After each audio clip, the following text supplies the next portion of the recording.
الو، سلام علیکم، صبح بخیر، عصر بخیر و شب بخیر. به خانوما سلام. از صبح کجایی؟ نه زنگی نه پیامی. دلت برام تنگ نشده بود؟ خب خودت بهم زنگ میزدی.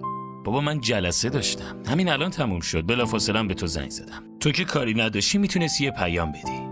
کی گفته کار نداشتم؟ خیلی سرم شلوغه. آخه امشب عروسی داداشمه، الانم دارم میرم خرید. هر قدرم کار داشته باشی میدونی که نمیتونم بی محلی کردنتو تحمل کنم. باید یه زنگ بهم میزدی عزیزم.